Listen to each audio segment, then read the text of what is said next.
Hello everyone, welcome back to my channel that is Study with Pooja Mittal. So जैसा कि आपने video का title देखा है, know everything about what is CSR net life sciences और इसकी strategy और इसकी बुक्स और कैसे कैसे हम इसकी प्रिपरेशन कर सकते हैं, उन सभी बातों को मैं इस वीडियो में कवर करूँगी। मे बी ये वीडियो थोड़ी सी लेंदी हो जाएगी, बट इसमें जितने भी क्वेश्चंस होते हैं ना सीएसआर नेट लाइफ साइंसेज से रिलेटेड, एक नए नए फ्रेशर स्टूडेंट के माइंड में, या तो मान लो आप जस्ट बीएससी करके एमएससी में ट्रांसफ़र हुए हो, या फिर आप एमएससी कर रहे हो, या फिर आप एमएससी पास आउट हो, आपको मतलब हर एक स्टेज पे किसके माइंड में क्या क्वेश्चन आते हैं और किन किन बातों का बेसिकली पता होना चाहिए, वो सारी चीज़ें मैंने इस वीडियो में कवर की हैं। देखो, मैंने आप यहाँ पे साइड में देख सकते हो कि टोटली मार्क्स का डिस्ट्रीब्यूशन क्या क्या यहाँ पे इम्पोर्टेंट है, क्या नहीं है। मतलब कोई भी यहाँ पे फालतू बात कुछ भी मैंने ऐड नहीं की है, सारी इम्पोर्टेंट है। तो कोशिश यही रहेगी जितनी भी जल्दी मैं इन सब बातों को यहाँ पे कवर कर पाऊँ तो मैं उनको कवर करूँ। तो फर्स्टली हमें ये पता होना चाहिए कि सीएसआर नेट लाइफ साइंसेज होता क्या है।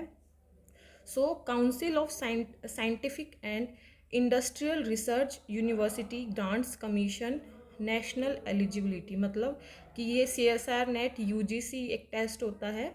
ये कंडक्ट कौन करवाती है? ये करवाती है एनटीए। एनटीए क्या है? National testing agency. वो इसको कंडक्ट करवाती है। जैसे काफ़ी स्टूडेंट्स इसमें ऐसे कंफ्यूज होते हैं, मेरे पास क्वेश्चन आते हैं कि मैम इसमें एक एग्ज़ाम होता है या दो? जो यूजीसी नेट होता है ना, उसमें पेपर का पैटर्न रहता है 1 2 ऐसे करके, बट जो सीएसआर नेट है ना, उसमें एक ही पेपर होगा आपका। उस पेपर का हमें पैटर्न पता होना चाहिए, ठीक है। तो हम इस वीडियो में जो आज बात करेंगे वो सारी चीज़ें कि व्हाट इज़ सीएसआर नेट। अगर मैं इस चीज़ की यहाँ पे बात करूँ, व्हाट इज़ सीएसआर नेट, सो ये एक नेशनल लेवल का एग्ज़ाम है जो कि एनटीए कंडक्ट करवाता है। वाहे ये सीएसआर नेट होता क्यों है कि काफ़ी ऐसे स्टूडेंट्स हैं जिसको एमएससी के बाद पीएचडी में जाना होता है रिसर्च पर्पस के लिए। अब वो सबको पता है पीएचडी 5 to 7 ईयर्स का एक लॉन्ग ड्यूरेशन का टाइम पीरियड है। तो अगर कोई प्राइवेट से करना चाहे तो वहाँ पे एक काफ़ी बल्कि अमाउंट उनको फ़ी पे करनी पड़ती है। तो सबको ये रहता है कि कोई गवर्नमेंट इंस्टीट्यूट उनको मिल जाए, साथ में कहीं से कुछ पैसों का जुगाड़ हो, क्योंकि जब हम मास्टर्स कर लेते हैं तो फैमिली की भी ये रहती है कि अपना खुद का खर्चा खुद निकालो। तो हमें सीएसआर के थ्रू 40 के पर मंथ की क्या मिलती है, यहाँ पे जो स्कॉलरशिप है वो हमें सीएसआर 40 के पर मंथ एक स्कॉलरशिप प्रोवाइड करता है। और अगर आपको रिसर्च में नहीं जाना, आपको टीचिंग लाइन में जाना है, तो मैक्सिमम जगह की रिक्वायरमेंट क्या रहती है कि आपका नेट क्वालिफाई है या नहीं। तो फिर इसीलिए भी ये एग्ज़ाम देना ज़रूरी रहता है, क्योंकि एक नेशनल लेवल पे आप खुद की नॉलेज का प्रूफ दे रहे हो। Who can give this? BSc students नहीं दे सकते, बट अगर आप एमएससी में हो, फर्स्ट सेम सेकंड सेम या एमएससी पास आउट, आप ये एग्ज़ाम दे सकते हो। जितने भी लाइफ साइंसेज के स्टूडेंट हैं, मतलब काफ़ी स्टूडेंट ऐसे कंफ्यूज हो जाएंगे, मैम मैंने बॉटनी से एमएससी किया हुआ है तो क्या मैं एग्ज़ाम दे सकता हूँ, मेरा क्या सिलेबस है? मैम मैंने जूलॉजी से कर रखा है। तो ये जो लाइफ साइंसेज एग्ज़ाम है ना, लाइफ साइंस के अंदर जितने भी पार्ट आते हैं, सब टॉपिक्स, वो सारे इसके अंदर इंक्लूड हो जाते हैं। बॉटनी भी लाइफ साइंसेज का पार्ट है। जैसे आप अगर बॉटनी से पढ़ते हो तो आपके जो पूरे डिपार्टमेंट को नाम देंगे वो क्या देंगे? लाइफ साइंसेज नाम देंगे। So botany, zoology, micro biotech, biochem, cell bio, genetics, इन सब के स्टूडेंट्स किस में आते हैं? लाइफ साइंसेज के अंदर। जो स्टूडेंट्स बीटेक करते हैं बायोटेक से और बायोकेम से, वो सब भी स्टूडेंट्स लाइफ साइंसेज के अंदर ही आते हैं, ठीक है। तो उनके लिए क्या है, ये एग्ज़ाम है। अब कौन से नहीं दे सकते? एज आई थिंक एग्रीकल्चर वाले स्टूडेंट ये एग्ज़ाम नहीं दे सकते, क्योंकि उनका एक फील्ड अलग हो गया। वो अब लाइफ साइंसेज के पार्ट नहीं है, वो अब एग्रीकल्चर डिपार्टमेंट के पार्ट है, ठीक है। तो वो सारे स्टूडेंट्स इस एग्ज़ाम को दे सकते हैं। मैंने ये क्वेश्चन का पता नहीं कितनी बार रिप्लाई दे चुकी हूँ मैं कि who can give this exam, ठीक है। और वह हैं, आप एमएससी के टाइम भी दे सकते हो और एमएससी के बाद भी दे सकते हो, बीएससी करते ही नहीं दे सकते, ठीक है। और वेहर मतलब हम इसकी तैयारी कहाँ से स्टार्ट करें? आपको इसकी सारा मतलब डिटेल डिस्कशन कि कौन सी बुक प्रिफेयर करनी चाहिए, हम कहाँ से अपनी प्रिपरेशन कर सकते हैं और क्या क्या रिसोर्सेज हैं, उन सब के बारे में मैं यहाँ पे अभी कवर करने वाली हूँ, ठीक है। और उसके अलावा कुछ कुछ जैसे कि हाउ इसकी तैयारी स्टूडेंट्स को कैसे सॉरी, वो थोड़ा सा डिस्टर्ब हो रहा था, मैंने सीट चेंज की है अपनी। So how can give this exam और हु कैन गिव, ये सब तो हो गई। हाउ में वही आएगा कि आप एमएससी में होने चाहिए और इसकी प्रिपरेशन की क्या क्या स्ट्रेटजी हैं, क्या क्या बातें हैं, वो सब मैं अभी सारी डिटेल्स उनकी कवर करने वाली हूँ। अब मेजर इम्पोर्टेंस सीएसआर नेट का क्या है, मेजर यही है कि अगर आपको रिसर्च करनी है तो फिर आपको ये एग्ज़ाम देना ही पड़ेगा, क्योंकि इसमें अच्छी स्कॉलरशिप मिलती है। और एनी अदर ऑप्शन भी है, मैंने इससे रिलेटेड एक और मेरी वीडियो बना रखी है। आपको मेरी वो 2 वीडियोस भी ज़रूर देखनी चाहिए, मैंने यहाँ पे ऐड भी कर रखे हैं। जस्ट ए मिनट, मैं आपको दिखा भी देती हूँ। जो मेरी ये 2 वीडियोस है ना, इनको आप स्किप मत कीजिए। ये वाली वीडियो आप लोगों को करनी चाहिए मेरी यूट्यूब से, कि हाउ टू मैनेज और best exam after BSc and MSc. इस वाली वीडियोस में मैंने ऑलमोस्ट काफ़ी सारी ऐसी चीज़ें हैं जो मैंने कवर कर रखी हैं, ठीक है। तो फिर अब ये है कि इनके अलावा जो और दूसरे क्या क्या ऑप्शंस हैं, गेट, आईसीएआर, आईसीएमआर और उस प्रधानमंत्री सेवा योजना, एक्ट्रैक्ट, गेट, बार, इन सब ये सारे जो एग्ज़ाम हैं ये हम एज ए ऑप्शन चूज़ कर सकते हैं।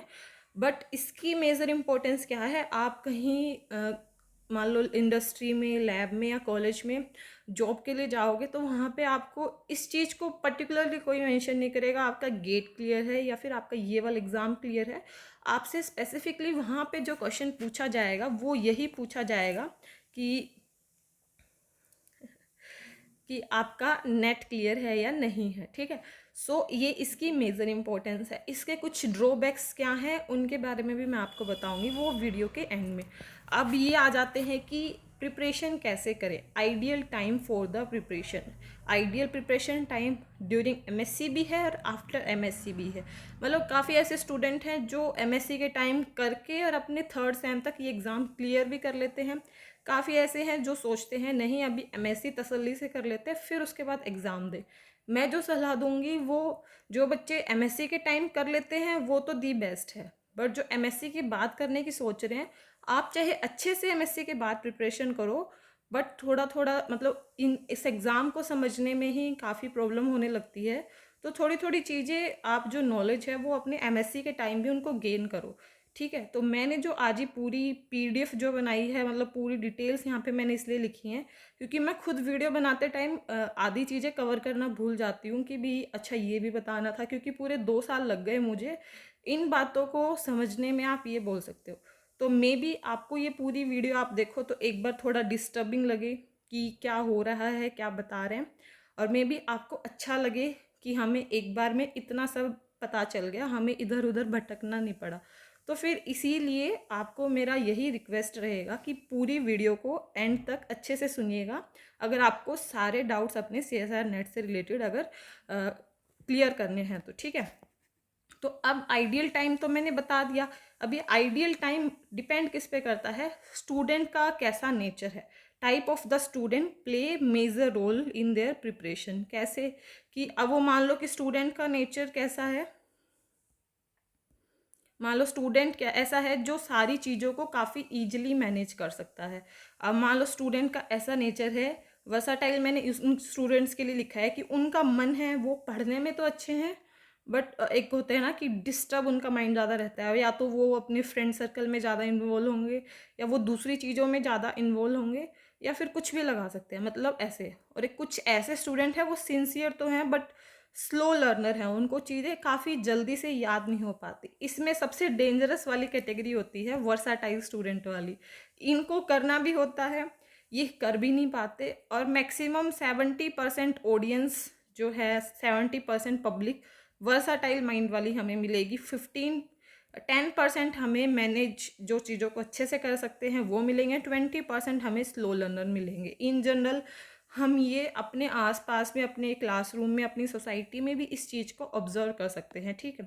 तो अब इनमें कौन से स्टूडेंट्स को किस हिसाब से प्रिपेयर करनी चाहिए, तीनों के तीनों टाइप के स्टूडेंट्स को अपनी एमएससी के टाइम ही चीज़ों को स्टार्ट कर देना चाहिए, क्योंकि जो अच्छे से चीज़ों को मैनेज कर सकते हैं, चांसेस हैं वो अपने एमएससी के टाइम ही सीएसआर नेट या फिर दूसरे जितने एग्ज़ाम हैं उनको क्लियर कर दें। एमएससी में भी अच्छा परफॉर्म हो जाएगा क्योंकि सिलेबस ऑलमोस्ट सेम रहता है। वर्साटाइल माइंड वाले कैसे हैं कि उनकी पॉसिबिलिटीज़ हैं कि वो एमएससी के टाइम वो चीज़ें कर ले, बट उनका जो एक बोलते हैं ना नोटी नेचर है, या फिर उनका जो कुछ भी बिहेवियर है किसी भी चीज़ का, वो उनको उनके काम के ऊपर फोकस नहीं रहने देता। तो एटलीस्ट वो एमएससी में स्टार्ट करेंगे तो उनको चीज़ें तो क्लियर रहेंगी कि अच्छा ये मुझे करना है, ये चीज़ ऐसे होती है, ताकि वो जब भी मतलब बैठें, या फिर उन्होंने अपने एमएससी के जर्नी में एटलीस्ट 4 to 5 यूनिट्स भी तैयार की होंगी, तो एमएससी के बाद वो उनको रिवाइज करके कुछ नई चीज़ें स्टार्ट कर सके। जो स्लो लर्नर है, अगर वो एमएससी फर्स्ट सेम या सेकंड सेम से अपना 2 to 3 यूनिट्स एक सेमेस्टर में कर लेंगे, तो जब तक एमएससी उनकी होगी, तो अगर वो 2 कर रहे थे तो उनकी 6 यूनिट्स कंप्लीट हो जाएंगी। अगर वो 2.5 यूनिट भी करके चल रहे थे तो उनकी लगभग 7 to 8 यूनिट काफ़ी अच्छे से हो जाएंगी। अब ये यूनिट्स करने का फ़ायदा क्या है, आपको आगे जो मैं और अभी बातें बताऊंगी ना, उनमें पता चलेगा। तो तीनों के तीनों टाइप के स्टूडेंट को अपनी एमएससी के टाइम ही जो उनका मेन गोल है, अगर आपको यूपीएससी के लिए ऑप्शनल बॉटनी पढ़ना है, ऑप्शनल जूलॉजी पढ़ना है, अपना ऑप्शनल सब्जेक्ट पढ़ना है, तब भी आप अच्छे से पढ़िए।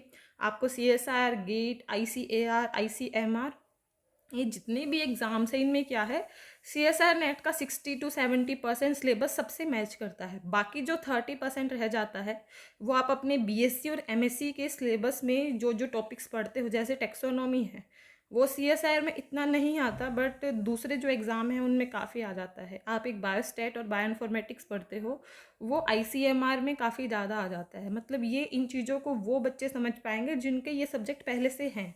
जिनके नहीं हैं आप टेंशन मत लो, आपको भी समझ में आ जाएगा। तो धीरे धीरे बातों को सुनते रहिए कि मैं क्या यहाँ पे बता रही हूँ और आपको कितना पता है। साथ में एक पेन और पेपर और ज़रूर लेके बैठ जाना, क्योंकि यहाँ जितनी भी बातें हैं मे बी आपको नीड हो कि आप उनको नोट डाउन करो और फिर आप उनको एक बोर्ड पे अटैच कर लेना, चिपका लेना, ठीक है, या फिर अपनी जहाँ आप पढ़ते हो वहाँ पे। सो अब यहाँ पे जो मैं ये बात डिस्कस करने वाली हूँ वो क्या है, ideal and important things which help you to stay focus. कौन सी ऐसी चीज़ें, जैसे काफ़ी स्टूडेंट्स क्या है, अब मान लो आपने मेरी पूरी वीडियो देख लोगे, आपको फिर भी ऐसे रहेगा कि ठीक है मेरे को सब पता तो चल गया, बट मैं अब कैसे फोकस रहूँ, मेरे को तो काफ़ी ज़्यादा डिस्टर्बेंस हो रही है अभी भी। तो वो डिस्टर्बेंस क्यों होती है, एक तो स्टूडेंट्स आज की जो जनरेशन है, आज से 3 से 4 साल पहले वाले बच्चे सिंसियर थे पढ़ाई के लिए। आज वाली जनरेशन की मेन प्रॉब्लम क्या है, मान लो सीएसआर नेट का सिलेबस नहीं मिला तो मैसेज करने लग जाएंगे पर्सनल में, मेल में, या टेलीग्राम्स के ग्रुप में, व्हाट्सअप के ग्रुप्स में कि मुझे इसका सिलेबस नहीं मिल रहा, प्लीज़ कोई मुझे सेंड कर दो, मुझे ये पेपर नहीं मिल रहा, प्लीज़ कोई मुझे सेंड कर दो, प्लीज़ मुझे ये कोई ये बुक प्रोवाइड कर दो, प्लीज़ मुझे कोई कुछ बता दो। तो सारी जो चीज़ें हैं वो गूगल, इंटरनेट और टेलीग्राम्स के ग्रुप में ऑलरेडी प्रेजेंट है। टेलीग्राम के ग्रुप को कैसे यूज़ करना है, जस्ट ज्वाइन, मेरा भी खुद का एक टेलीग्राम ग्रुप है, स्टडी विद पूजा मित्तल। आप लाइफ साइंसेस के स्टूडेंट हैं, किसी भी फील्ड के लिए आप तैयारी कर रहे हो, सबसे रिलेटेड आपको कंटेंट मिल जाएगा। तो आप वहाँ पे सर्च कीजिए, मान लो आपको सीएसआर नेट का सिलेबस लेना है, मैंने मेरे ग्रुप में डाल रखा है, फिर भी मुझे पर्सनली बच्चे मैसेज करेंगे मैम सीएसआर नेट का सिलेबस सेंड कर दो। अगर आप गूगल पे भी लिखोगे, देखो मैं आपको गूगल करके दिखाती हूँ सब चीज़ों को। आज के टाइम की मेन प्रॉब्लम में ही है।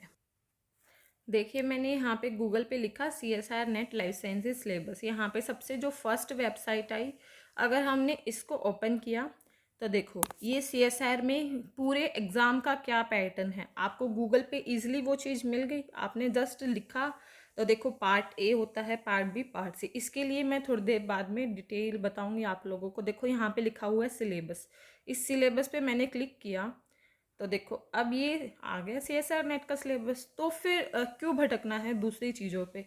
कोशिश हमें यही करनी है कि हम ज़्यादा से ज़्यादा चीज़ों को खुद सर्च कर सके, खुद उन चीज़ों को ढूंढ सके, ठीक है। इस सिलेबस के बारे में भी हम डिस्कस करेंगे, पहले बस मेरे को कवर करना था कि आप इंडिपेंडेंट बनो और सारी चीज़ें गूगल और नेट पे अवेलेबल हैं, ठीक है। So try to do your work independently. ये हमें अपनी प्रिपरेशन के टाइम अगर हमें फोकस रहना है पूरी प्रिपरेशन जर्नी में, तो हमें इंडिपेंडेंट बनना होगा। सारी चीज़ें अवेलेबल हैं। Be specific.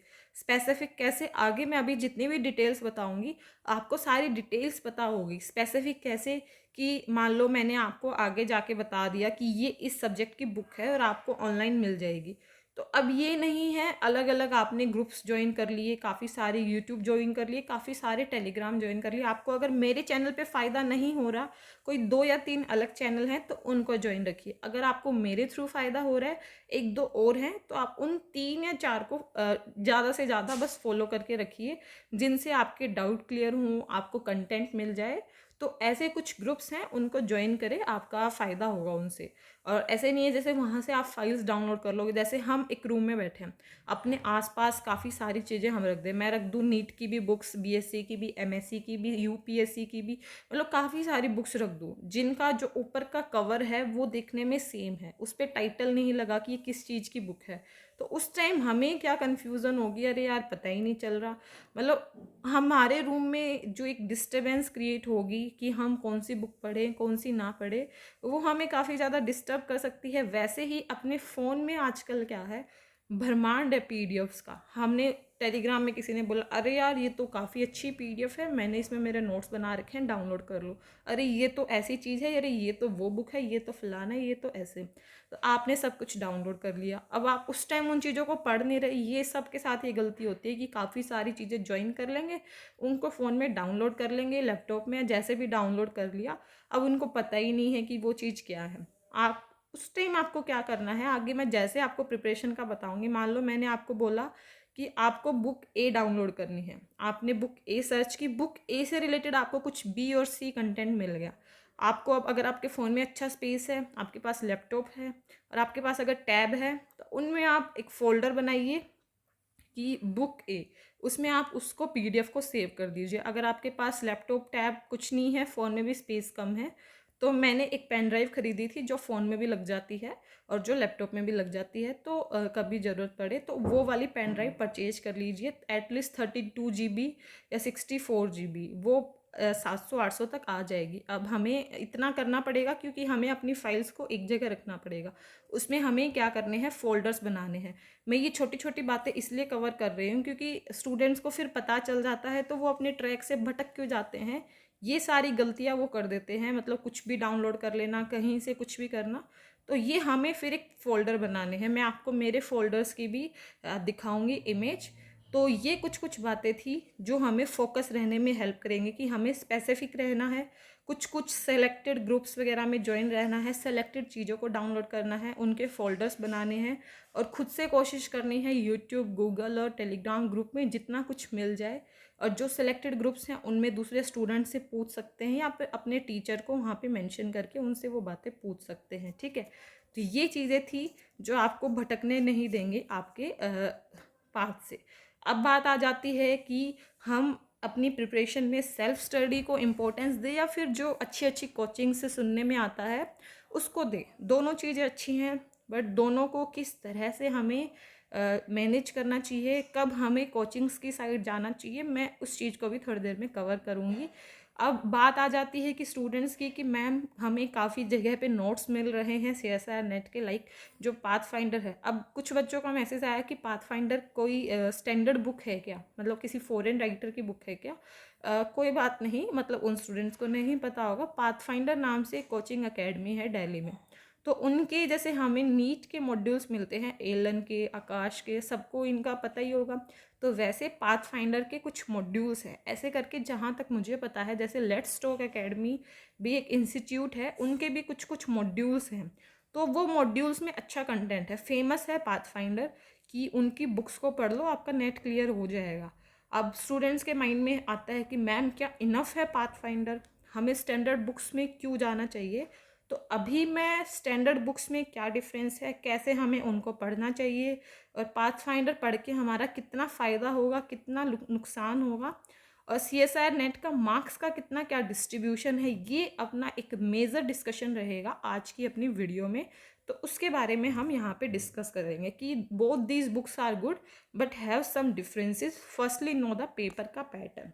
ठीक है, सो आई होप आप लोगों को ये काफ़ी क्लियर दिख रहा होगा। मैंने यहाँ पे जो ये टेबल है ये रखी है। इस टेबल में क्या है, टोटल नंबर ऑफ क्वेश्चंस। जैसे कि CSIR में क्या होता है, एक ही पेपर होता है, उस एक पेपर में क्या है, पैटर्न वो आते हैं section, section A, section B, section C, part A, part B, part C बोल सकते हैं। पार्ट ए में होते हैं वो होते हैं जनरल एप्टीट्यूड के question, part B and part C होता है लाइफ साइंसेस का, पार्ट बी में होते हैं 2 मार्क्स का क्वेश्चन और पार्ट सी में रहते हैं लाइफ साइंसेस के 4 मार्क्स के क्वेश्चन। 2 मार्क्स के जो बेसिकली क्वेश्चन होते हैं वो मेमोरी बेस्ड ज़्यादा रहते हैं और जो 4 मार्क्स वाले होते हैं वो कंसेप्चुअल बेस्ड ज़्यादा रहते हैं लाइफ साइंसेस के, ठीक है। तो जो पार्ट ए है उसमें हमें मिलेंगे 20 क्वेश्चंस, 20 में से हमें 15 मतलब रिक्वायरमेंट जो होती है मैक्सिमम नंबर 20 में से 15 अटैम्प्ट करने पड़ते हैं। एक क्वेश्चन होता है 2 मार्क्स का, नेगेटिव मार्किंग अगर कोई एक क्वेश्चन गलत हो तो 0.5 रहती है और 15 क्वेश्चन मतलब 20 आए 15 हमें करने हैं, 15 एक क्वेश्चन 2 मार्क्स का। तो टोटल जो पार्ट ए का नंबर है वेटेज कितनी रखता है ये 30 मार्क्स की, ठीक है। जो पार्ट बी है, पार्ट बी वाला कितनी वेटेज इसमें कितने क्वेश्चंस आते हैं 50 उसके अंदर क्वेश्चंस आते हैं, 35 से स्टूडेंट्स को करने होते हैं। एक क्वेश्चन 2 मार्क्स का होता है, अगर नेगेटिव है तो 0.5 उसका नेगेटिव में चला जाएगा और 35 करने हैं 2 मार्क्स के हैं। तो पार्ट बी की जो वेटेज होती है वो होती है 70 मार्क्स। अब आती है पार्ट सी की बात। पार्ट सी में क्या होता है 75 क्वेश्चन होते हैं, 25 उसमें से अटैम्प्ट करने होते हैं। 4 क्वेश्चन 4 नंबर का एक क्वेश्चन रहता है, नेगेटिव है तो 1, तो 25 क्वेश्चन 4 मार्क्स के, मतलब पार्ट सी की जो वेटेज है वो है 100। तो टोटल क्वेश्चंस आएंगे 145 जिसमें से हमें अटेम्प्ट करने होंगे 75, ठीक है। तो यहाँ पे इस 20 को अगर हम काट दें जनरल एप्टीट्यूड वाले को तो लाइफ साइंसेस के अपने पास कितने क्वेश्चन आए 125 क्वेश्चंस आए किसके लाइफ साइंसेस के, जिसमें से हमें 125 में से कितने अटेम्प्ट करने पड़ते हैं 60, मतलब हमें लगभग ये मान लो 48% क्वेश्चंस हमें अटेम्प्ट करने हैं। बट उस 48% में से भी अगर हम 40% भी अच्छे से प्रिपेयर कर लेना तो अपना अच्छे आराम से सिलेक्शन हो जाएगा। वो कैसे और क्या उसको भी मैं अभी कवर करूँगी। तो देखिए, जैसे कि अभी मैंने बताया कि पार्ट बी में क्या है 50 क्वेश्चंस आते हैं ये उनकी बात है। 50 आए कितने नंबर में 2 मार्क्स का, तो टोटल कितने हुए 100 मार्क्स। 100 में से हमें जो रिक्वायरमेंट होती है अटैम्प्ट करने की वो कितनी है 70, क्योंकि 35 अटैम्प्ट करने थे मतलब 70 मार्क्स का। पार्ट सी में 75 क्वेश्चन आते हैं 4 मार्क्स के, मतलब इसकी टोटल वेटेज कितनी है 300। बट जो रिक्वायरमेंट है जो हमें अटैम्प्ट करना है वो कितना करना है 100। मतलब हम यहाँ से क्या एस्टिमेट कर सकते हैं कि ओनली जो लाइफ साइंसेस वाला जो सेक्शन है वो कितने मार्क्स में आता है, वो आता है 400 मार्क्स में से, जिसमें से CSIR की रिक्वायरमेंट है वो कितनी है 170 मार्क्स। क्योंकि जैसे कि इसमें क्या होता है जो पेपर होता है वो हमें 200 का मिलेगा, ठीक है, जो हमें अटैम्प्ट करना है 200 का। हमें यहाँ पे देखो अटैम्प्ट, देखो यहाँ पे देखो ये पीछे था ना मार्क्स फॉर ईच क्वेश्चन, ये 200 मार्क्स का हमें अटैम्प्ट करना है।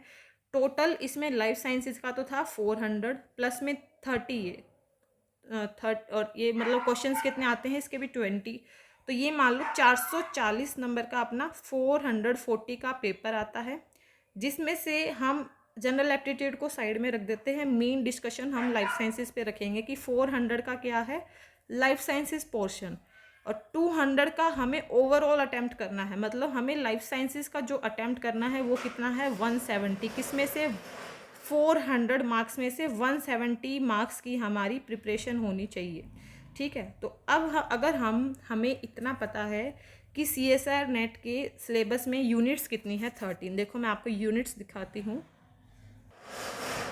देखो ये जो सिलेबस अभी अभी जो डाउनलोड किया था ये 13 यूनिट्स हैं CSIR नेट सिलेबस की। इस 13 यूनिट्स में क्या क्या है, मोलिकुलर बायोलॉजी, इसमें जो फर्स्ट यूनिट है ये क्या है बायोकेमिस्ट्री है, इसका ये अजीब सा नाम CSIR ने रख रखा है। सेकंड है सेल बायोलॉजी, थर्ड है फंडामेंटल बायोलॉजी जिसमें आता है मोलिकुलर बायोलॉजी, फोर्थ है सेल सिग्नलिंग एंड कम्युनिकेशन, इसके अंदर इम्यूनोलॉजी और कैंसर बायोलॉजी वो टॉपिक्स भी आते हैं। फिर फिफ्थ है डेवलपमेंटल बायोलॉजी एनिमल्स और प्लांट्स की, सिस्टमेटिक फिजियोलॉजी ऑफ प्लांट और एनिमल फिजियोलॉजी। फिर जेनेटिक्स है 8th यूनिट, 9th यूनिट है डाइवर्सिटी, 10th यूनिट है इकोलॉजी, 11th है इवोल्यूशन, 12th है अप्लाइड बायोलॉजी और 13th है मेथड्स इन बायोलॉजी। मतलब ये 13 यूनिट्स हैं जो CSR नेट के सिलेबस में हैं लाइफ साइंसेज के, जिसको बॉटनी, जूलॉजी, माइक्रोबायोटेक, जो भी स्ट्रीम का स्टूडेंट है सबको ये पढ़नी पड़ती हैं। अब इनको कैसे पढ़ना है, कितना इनका वेटेज है, कौन सी मोस्ट इम्पोर्टेंट है, ये सारी कैलकुलेशन मैं आपको करके दिखाऊंगी, फिर आप उनसे एक आइडिया लगाना। तो 10 से 15 मिनट लगेंगे इन चीज़ों को एक्सप्लेन करने में। अच्छे से सुनिएगा, आपके सारे डाउट्स क्लियर हो जाएंगे, ठीक है। देखो हमने यहाँ से क्या आइडिया लगाया था, 170 मार्क्स की आती है, लाइफ साइंसेज आती है, ठीक है। तो ओवरऑल एवरेज आइडिया क्या है, 13 यूनिट्स हैं, और 13 यूनिट्स में CSR में हमें 400 नंबर में टोटल मिलता है 13 यूनिट से कंटेंट, जिसमें से हमें चॉइस होती है कि हम 170 का अटैम्प्ट करें, और जो सिलेक्शन के चांसेस होते हैं वो अगर हम 130 या 150 तक भी अटैम्प्ट कर दे अच्छे से आंसर्स तो अपना हो जाता है, वो अलग बात है। तो अब हम ये चीज़ डिस्कस करते हैं कि इन 30 यूनिट्स में से जैसे 400 का ओवरऑल क्वेश्चन का पैटर्न था, यूनिट्स थी 13, अगर हम इसको डिवाइड करें तो अप्रोक्सीमेटली अपना 30 यहाँ पे आ रहा है। तो यहाँ से हम एक ये जनरल आइडिया लगा सकते हैं कि हर एक जो यूनिट है वो अगर 30 नंबर में आती है तो फिर क्या है कि पूरा 400 मार्क्स का लाइफ साइंसेस का पेपर बन जाएगा। जैसे यूनिट 1, 2, 3, यूनिट 1 भी 30 नंबर में, 2 भी 30 में, ऐसे करके मतलब सारी यूनिट 30 मार्क्स में डिवाइड होंगी, ठीक है। अब जो एवरेज मार्क्स का जो डिस्ट्रीब्यूशन होता है, जैसे कि हम बोले थे पार्ट बी में क्या रहता है, 2 मार्क्स के क्वेश्चन। सो जो एक जनरल आइडिया है वो यही बोलते हैं कि 6 क्वेश्चन रहेंगे हर एक यूनिट से पार्ट बी में, और 6 क्वेश्चन रहेंगे पार्ट सी में। तो पार्ट बी कितने का था, 2 मार्क्स का था, और पार्ट सी कितने का था, 4 मार्क्स का था। 6 क्वेश्चन फ्रॉम पार्ट बी तो मतलब 12 मार्क्स की weightage, 6 question from part C मतलब 24 मार्क्स की वेटेज। तो ओवरऑल कितना आ रहा है, 36 नंबर अगर हम इनको प्लस कर रहे हैं फ्रॉम ऑल यूनिट्स। हमने एक रफ आइडिया, ये मतलब सारी एग्जैक्ट नहीं है कैलकुलेशन, एक एस्टिमेशन है। इस एस्टिमेशन का क्या मतलब है वो भी मैं आपको समझाऊंगी, कि हमने आइडिया लगाया था कि 30 नंबर में से हर एक यूनिट आनी चाहिए अगर सबको इक्वल इम्पोर्टेंस मिल रही है तो। अब हमने जब 6 क्वेश्चन का आइडिया लगाया तो वहाँ पे अपना आ रहा है 36 मार्क्स। तो इन जनरल जो बोल देते हैं वो ये कहते हैं कि जो सारी यूनिट्स हैं वो या तो 28 या 32 इस मार्क्स के बीच में ये वेरी करती हैं, हर एक यूनिट की वेटेज। अब इसमें कुछ कुछ कम इम्पोर्टेंट हैं जो 28 से 15 या 20 मार्क्स पे शिफ्ट हो जाती हैं, कुछ कुछ ज़्यादा इम्पोर्टेंट है जो 35 to 50 मार्क्स पे भी अपनी वेटेज रख लेती हैं। तो वो हमें कब पता चलता है, जब हम पास्ट ईयर पेपर को एनालिसिस कर लेते हैं। मैं आपको वो चीज़ भी दिखाती हूँ, बट जो ये 28 to 32 मार्क्स हैं ये एक जनरल आइडिया है, बट ये मार्क्स वेरी करेंगे। कैसे वेरी करेंगे, जैसे कि जो अभी तक जो एनालिसिस है, जो टॉपर्स की टॉक है, जिनकी अच्छी रैंक आई है, उससे जो मेरा एस्टिमेशन वो ये है कि जैसे जो हम अगर इनको कैटेगराइज करें कि most important units, so most important units में से जो मॉलिक्यूलर बायोलॉजी होती है, जिसमें रेप्लिकेशन, ट्रांसक्रिप्शन, ट्रांसलेशन, ओपेरॉन, ये सब जो कंसेप्ट्स आते हैं, वो वाली यूनिट हर साल 34 to 38 मार्क्स में आती है। इकोलॉजी 32 to 36 मार्क्स में, काफ़ी बार ये 40 मार्क्स तक चली जाती है। इवोल्यूशन का भी यही है, 30 to 40 मार्क्स में इवोल्यूशन रहता है। प्लांट फिजियोलॉजी की काफ़ी ज़्यादा वेटेज रहती है, 40 to 50 मार्क्स में। अभी 2020 के एग्ज़ाम में आई थिंक 48 मार्क्स में प्लांट फिजियोलॉजी आई थी। तो ये काफ़ी अच्छी वेटेज रखती है प्लांट फिजियोलॉजी, पर ज़रूरी भी नहीं, काफ़ी बार 32 मार्क्स में 30 मतलब आपको 30 प्लस तो प्लांट फिजियो मिलेगी। और टेक्निक्स जो 13 यूनिट थी ना, यूनिट नंबर 13, टेक्निक वाला पोर्शन भी 36 to 42 मार्क्स में आता है। ये तो है मोस्ट इम्पोर्टेंट, जिसमें से मैक्सिमम क्वेश्चंस आने के चांसेस होते हैं। फिर जो कुछ बीच की, ये भी इम्पोर्टेंट है, 25 to 30 मार्क्स, कोई कम चीज़ नहीं है। जो जेनेटिक्स है, बायोकेमिस्ट्री है, सेल बायोलॉजी, सेल सिग्नलिंग जिसके अंदर कैंसर और इम्यूनोलॉजी आता है, developmental biology of animal and plant, animal की ज़्यादा इसके अंदर आती है, जिसके अंदर सी एलिगन्स, सी आर्चिन, ड्रोसोफिला, उन सब की जो स्टडी करते हैं, और एनिमल फिजियो, इनकी वेटेज 25 to 32 वेरी करती है। मतलब यहाँ पे देखो सारे 30+ थे ऊपर वाले में, ये ऐसे हैं कि 20 to 30 के बीच में इनकी वेटेज रहती है। और फिर कुछ एवरेज इंपॉर्टेंट यूनिट्स में, जैसे जो यूनिट 12 थी अप्लाइड बायोलॉजी, और जो बायोडाइवर्सिटी थी, इनमें रहता है कि ये या तो 15 मार्क्स में या 25 मार्क्स में, इनमें ये दोनों वेरी करती हैं। ठीक है, तो यहाँ से जो सारी 13 यूनिट्स थी उनकी मैंने आपको एक जनरल आइडिया के साथ लिस्ट दी, इनको आप मेंशन कर लो। Mol bio, eco, evolution, plant physio, technique, ये 5 हैं जिनको काफ़ी अच्छे से डिटेल में अगर हम कर लें तो काफ़ी ज़्यादा फायदे हैं। इनमें जैसे कुछ कुछ सेलेक्टेड यूनिट हैं जो इंटर रिलेटेड हैं, जैसे बायोकेमिस्ट्री है। अगर आप लैब में काम कर रहे हो, अगर आपको इंटरव्यू क्लियर करने हैं और आपको CSIR के अलावा दूसरे एग्ज़ाम भी टारगेट करने हैं, तो उन एग्ज़ाम्स के लिए जो biochemistry, techniques, molecular biology, cell bio और प्लांट फिजियो, ये 5 यूनिट ऐसी हैं जो सारे एग्ज़ाम्स में कॉमन रहती हैं, मैक्सिमम क्वेश्चंस आते हैं और इंटरव्यूज़ में भी इनसे ज़्यादा क्वेश्चन पूछने के चांसेस रहते हैं। ये कुछ यूनिट्स के बारे में यहाँ पे डिटेल थी। ठीक है, तो अब जो मैं यहाँ पे आपको बात बताऊँगी कि कैसे इनका मार्क्स का डिस्ट्रीब्यूशन है, कैसे क्या है। सॉरी, मैंने आपको जो बताया वो सारी किससे रिलेटेड थी कि PYQ को एनालाइज किया और जो टॉपर्स की जो टॉक है उनको सुना, उसके बाद में ये सारा जो एस्टिमेशन है ये निकल के आया। ठीक है, तो आपने ये सब चीज़ें नोट कर ली होंगी। So the main confusion in the mind of student is कि पाथफाइंडर से पढ़ें, स्टैंडर्ड बुक से पढ़ें, सेल्फ स्टडी करें या किसी कोचिंग में जाएं। तो अगर कोई स्टूडेंट MSc फर्स्ट सेम में ही अभी है तो उसको कोशिश यही करनी चाहिए कि वो सेल्फ स्टडी स्टार्ट करे। जितनी भी गाइडलाइंस मैं अब बताऊंगी आपको कि आपको कैसे पाथफाइंडर को पढ़ना है या फिर कैसे आपको CSIR वाली बुक, उनको स्टैंडर्ड बुक्स को पढ़ना है, तो आपको ये चीज़ कोशिश करनी चाहिए कि अगर आप MSc फर्स्ट, सेकंड, थर्ड या फोर्थ सेम में भी हैं और आप 1 साल अपनी प्रिपरेशन को देना चाहते हैं। ठीक है, अगर काफ़ी स्टूडेंट ऐसे हैं कि उनको ये लगता है कि मेरे तो बिल्कुल ही बस की बात नहीं है सारी बातें सुनने के बाद, तो एक बार तो यही कहूँगी कि एक बार खुद को एटलीस्ट 2 to 3 मंथ्स देना इन चीज़ों को अडप्ट करने में। ठीक है, और फिर भी आपको ये लगे कि आपसे नहीं हो पाएगा तो फिर कोचिंग भी होती हैं, ऑनलाइन भी ऑफलाइन भी। ऑनलाइन और ऑफलाइन में भी डिफरेंस ये आता है कि ऑनलाइन में आपको खुद को फिर से परसिस्टेंट रहना पड़ेगा, कंसिस्टेंट रहना पड़ेगा अपनी क्लासेस और नोट्स के लिए। ऑफलाइन में ये है कि कुछ ना कुछ फ़ायदा हो जाता है कि ऐसे हो जाएगा कि क्लास में जाना ही है तो कुछ ना कुछ चीज़ें करनी ही पड़ेंगी वहाँ पे। मतलब एक अलग चीज़ आ जाती है, वो उसकी भी हम बाद में बात करेंगे। अब पहले ये देख लेते हैं कि हमें सेल्फ स्टडी करने के लिए कैसे क्या चीज़ें करनी चाहिए और पाथ फाइंडर और जो स्टैंडर्ड बुक्स हैं उनमें क्या डिफरेंस है और कैसे उनको हमें टैकल करना है। ठीक है, so now the main confusion is ये पाथफाइंडर, लेट्स टॉक अकेडमी या कोई भी कोचिंग की बुक है और स्टैंडर्ड बुक, इन सबको कैसे हम पढ़ें। ठीक है, तो इन सब पे जाने से पहले फर्स्टली आपको जो डिसाइड करना है वो ये करना है कि आपका मेन गोल क्या है। अगर आप जाना चाहते हैं किसी अच्छी लैब में, कोई अच्छा इंटरव्यू आपको क्रैक करना है या फिर आपको अच्छी रैंक के साथ पास करनी है अपना एग्ज़ाम, और या फिर आपको आगे जाके टीचिंग लाइन में जाना है, तो आपको जो स्टैंडर्ड बुक्स हैं उनके ऊपर ही जाना चाहिए। अब स्टूडेंट्स को ये हो जाता है कि मैम स्टैंडर्ड बुक्स तो काफ़ी महंगी आती हैं बट उनका बेनिफिट ये है कि सारी हमें ई बुक का मतलब होता है कि हमें PDF की फॉर्म में सारी मिल जाएंगी। कैसे मिलेंगी?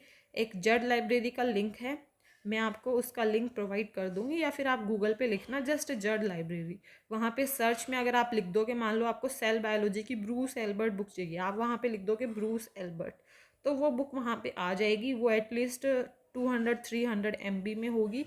वाईफाई है तो दी बेस्ट है, वाईफाई भी नहीं है, डेली का 2 GB डाटा मिलता है, तो भी आप मैनेज कर लोगे उन चीज़ों के साथ।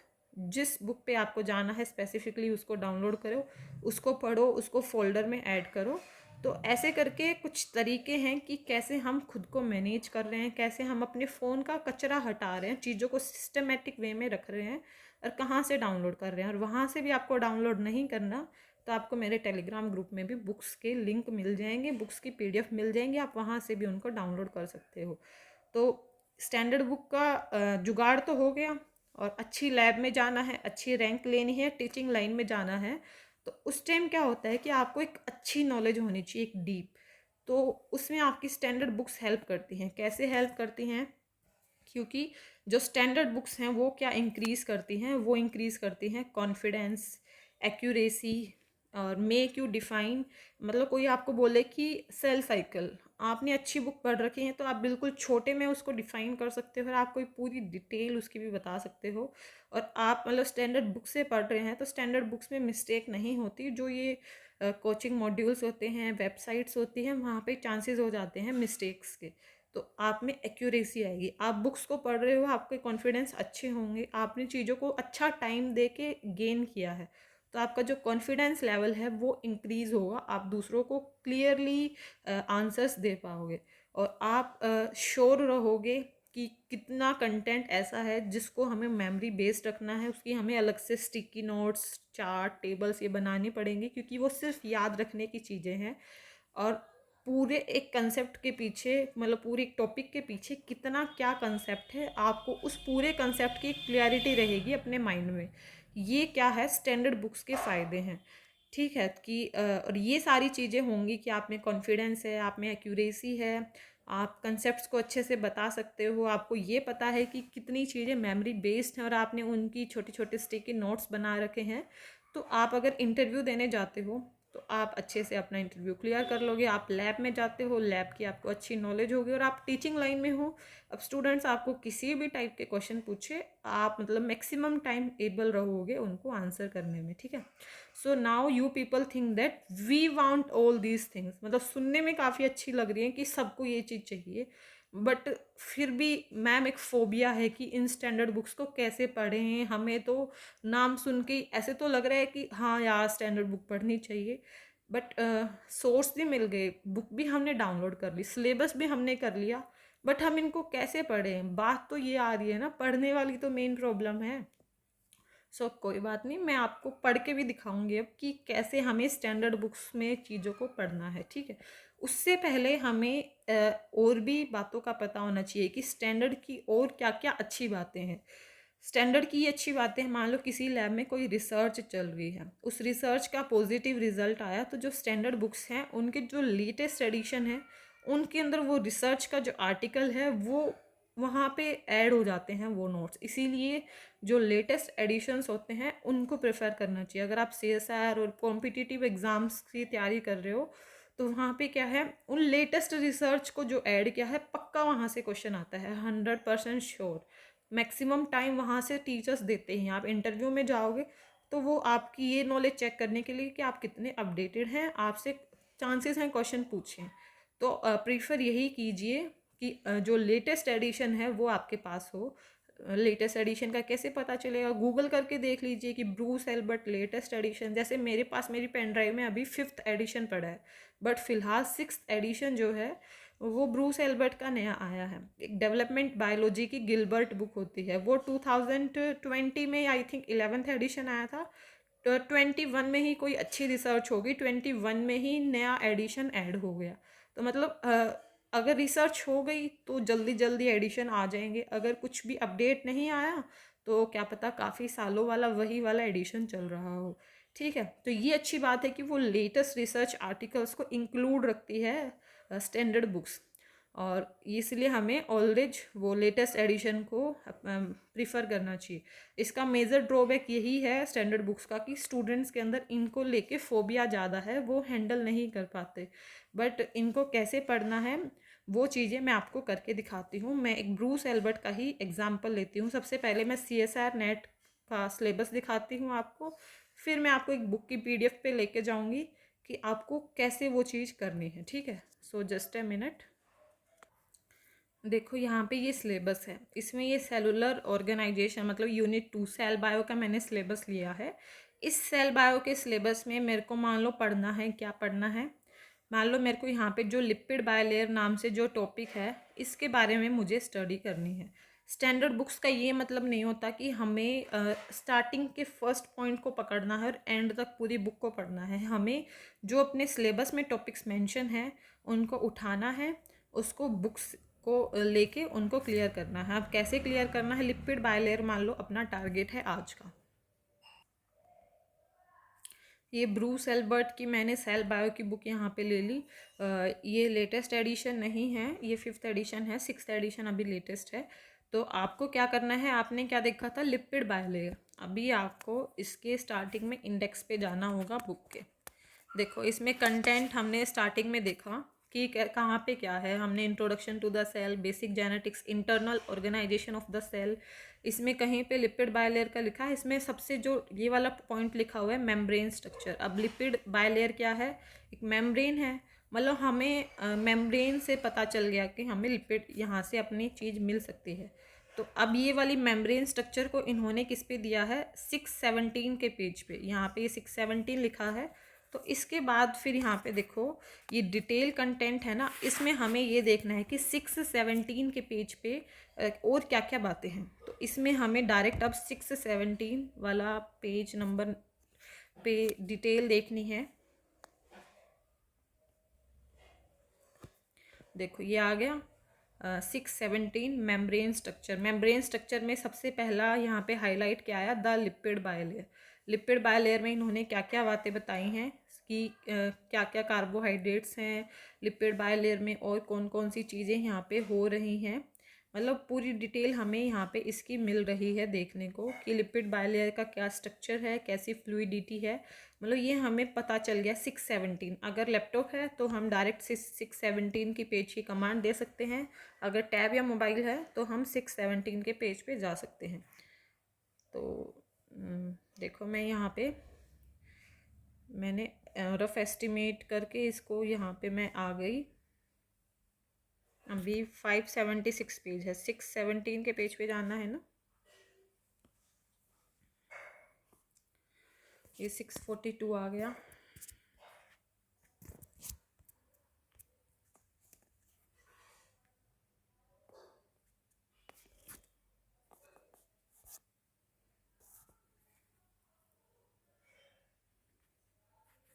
ये आ गया अपना लिपिड बायलेयर का टॉपिक। देखो 617 क्या है, मेम्ब्रेन स्ट्रक्चर। मेम्ब्रेन स्ट्रक्चर में देखो यहाँ पे द लिपिड बायलेयर आ गया लिखा। अब इनको कैसे पढ़ना है, अगर आप लैपटॉप कंप्यूटर में पढ़ते हो तो वहाँ पे साथ साथ में हाईलाइटिंग का ऑप्शन आ जाता है। अगर आप फ़ोन में पढ़ते हो तो इधर ये नीचे कॉर्नर में ये वाला ब्लू ऑप्शन दिख रहा है ना, एक पेंसिल बनी हुई, ये सबके फ़ोन में सब में आएगा। तो ये अपनी हेल्प करेगा अब नोट्स बनाने में। इस पर हमने क्लिक किया, यहाँ पे कमेंट का ऑप्शन आया, कमेंट पे हमने क्लिक किया। अब हमने जैसे ये हाइलाइटर है, इस हाइलाइटर को उठाया इधर से, ठीक है, दिख रहा होगा।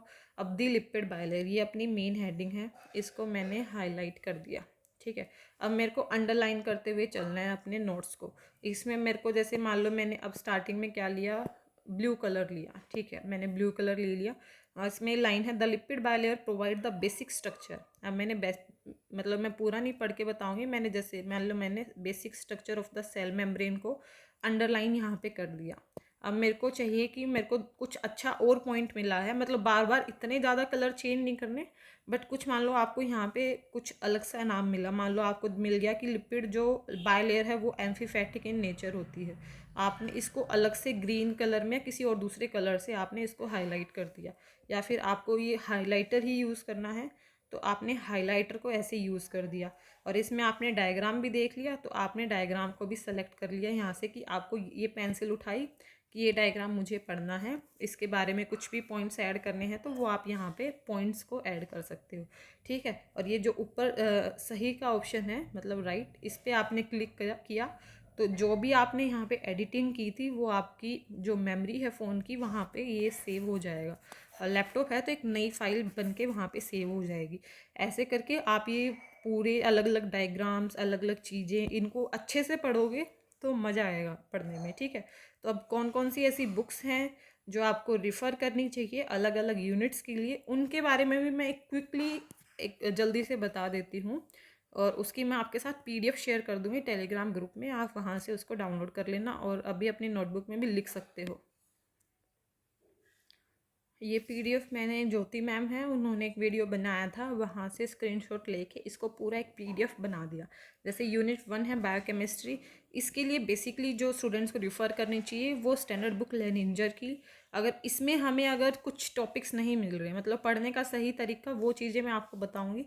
बट ये सारी ऑप्शन वाली बुक्स हैं, लेनिंजर, वोएट और उसके साथ अगर आप पाथ फाइंडर की लाइफ साइंसेस बुक को भी अगर रिफ़र करना चाहते हो, अगर आपसे ये वाली बुक्स अगर संभल नहीं रही, तो आप लाइफ साइंस वाली पाथ फाइंडर की बुक को भी रिफ़र कर सकते हो। सेल बायोलॉजी के लिए जो ब्रूस एल्बर्ट है, ये दी बेस्ट बुक है। आपको 80 to 90% कंटेंट उसमें से मिल जाएगा। अगर उससे कुछ कुछ टॉपिक्स अगर क्लियर नहीं होते तो आप लोडिश पे स्विच कर सकते हैं। और अगर आपको किसी भी टॉपिक का कोई डिटेल डायग्राम एक्सप्लेनेशन चाहिए तो उसके लिए आप कूपर वाली बुक और ये दूसरी और बुक्स का जो नाम यहाँ लिख रखे हैं वो आप रिफ़र कर सकते हैं, ठीक है।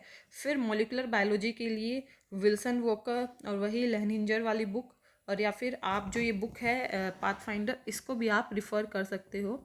और उसके अलावा जो कुछ टेक्निक्स का पोर्शन है उसको आप टी ए ब्राउन नाम से जो बुक है उसको रिफ़र कर सकते हो। फिर आती है सेल सिग्नलिंग वाली बुक, इसके अंदर इम्यूनोलॉजी का सेक्शन होता है। इम्यूनोलॉजी के लिए कुबे की जो बुक है उसको दी बेस्ट है वो।